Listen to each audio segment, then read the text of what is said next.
Welcome you all. Welcome to Warfosak TV.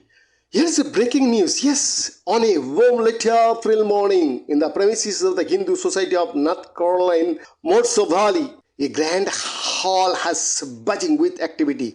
Guests registered at a desk put up by the United States Small Business Administration Office. Indian Americans of all hues could be seen exchanging cards, and idli breakfast was available for those who wanted a bite, and the front row was reserved for the special guest who would address the one-day event on the India-US business connection. As North Carolina Governor Ray Cooper walked in along with Indian Ambassador to the US Taranjit Singh Sandhu, a Gujarati origin small business entrepreneur turned and said, "Imagine this, we are in a town in America which has one-third Indians. Most small businesses owners are Indian. The Indian Ambassador is here and the state government makes it a point to come and inaugurate the event. This could not have happened 15 years ago." While the India-US relationship is often viewed from the prism of New Delhi and Washington DC, American states, which in the US federal systems are far powerful than their counterparts in the Indian system, are significant players in bilateral ties. It is here that the strength that India brings to bear with its demographic strength, student population, cooperative firepower, diaspora's influence, market law, and tech ecosystem is felt actually. For state governors, state legislators, and local mayors and council members, what Indian Americans offer is a political appealing, and this helps sets the political mood, which presidents, senators, and congressional representatives then have to factor in when they decide on their foreign policy position.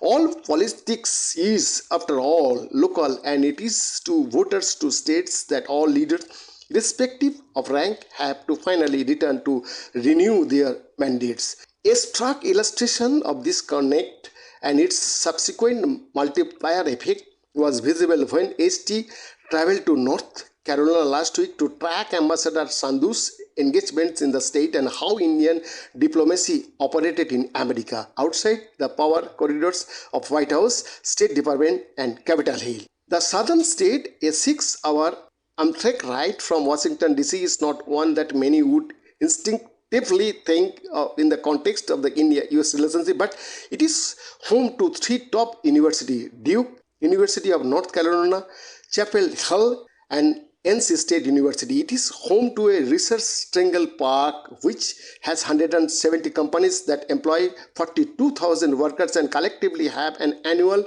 payroll 2.9 billion.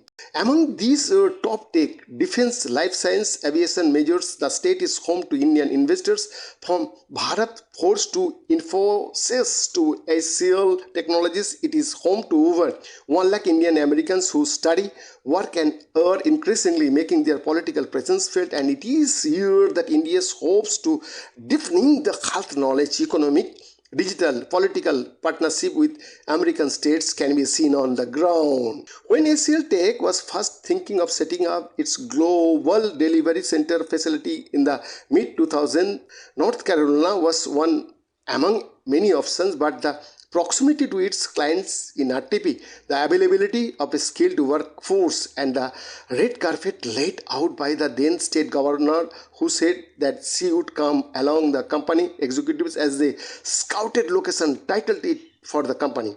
They set up a facility in the town of Cary in the Research Triangle Park. In the years since then, like any major investment, the HCL facility has become an important part of the state's ecosystem, contributing to jobs, revenue, training, and civic partnership. As Sandhu visited HCL, the company's top executive told him that when they had first started the facility, it had 87% Indian employees on H-1B visas and 13% of local employees. Today, the ratio has reserved. We have 87% local employees and 13% Indian here. We have created 2,400 jobs in Cary alone.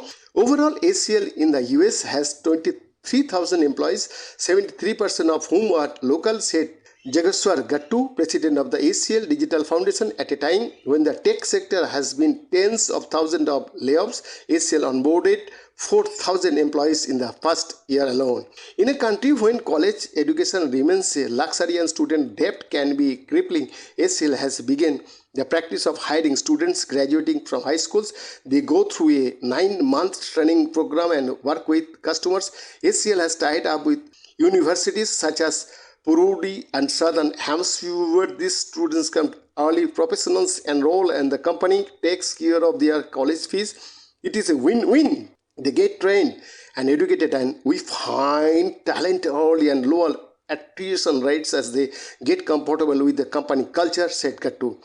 Just like ACL, Bharat Forge has invested 127.3 million in an aluminum forging plant to manufacturing automobile components in North Carolina, with the project expected to add close 800 million to the state's economy over 12 years. Infosys has a tech and innovation hub in the states, creating 2,000 jobs. North Carolina has even set up an investment office in Bangalore, exploring leads, with investors laying out the red carpet. Bien, that's it for Shakti TV.